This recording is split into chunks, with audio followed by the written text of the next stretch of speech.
Imagine building a house in a place where earthquakes happen often.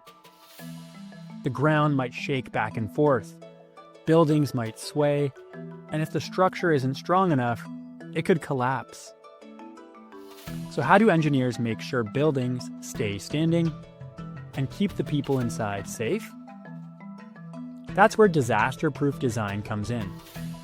And it's all about using science and smart planning. Every structure has to be both strong and stable.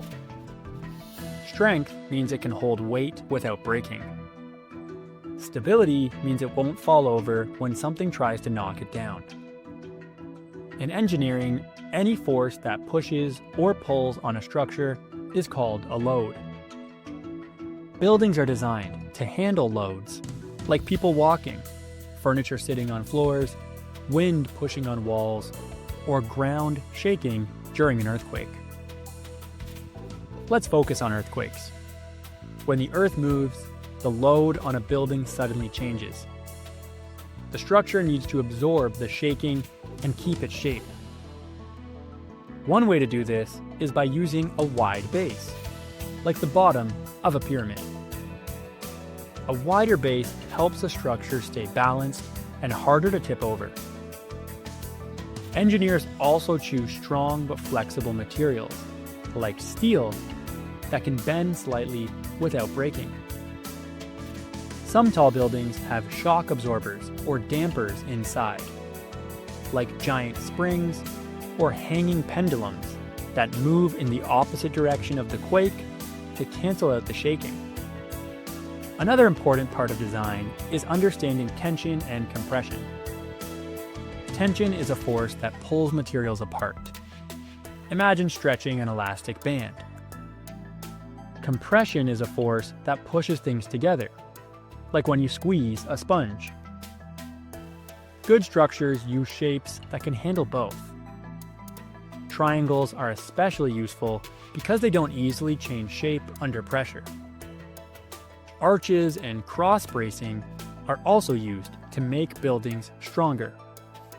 And then there's the center of gravity, the point where the weight of the building is evenly balanced. If the center of gravity is too high or not centered, the building can become top-heavy and fall during a quake.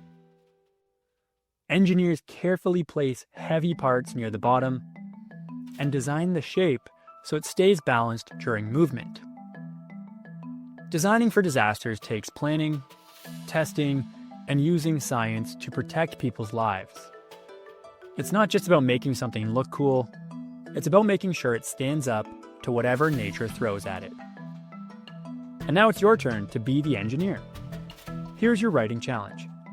You're going to design your own earthquake-resistant structure.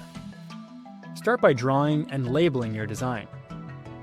It could be a house, tower, bridge, or school.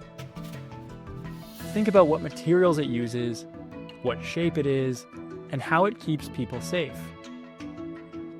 Then, write a paragraph explaining how it works. Use science terms like load, tension, compression, and center of gravity in your explanation. Explain how your design would stay standing during an earthquake, and why it's better than a regular building.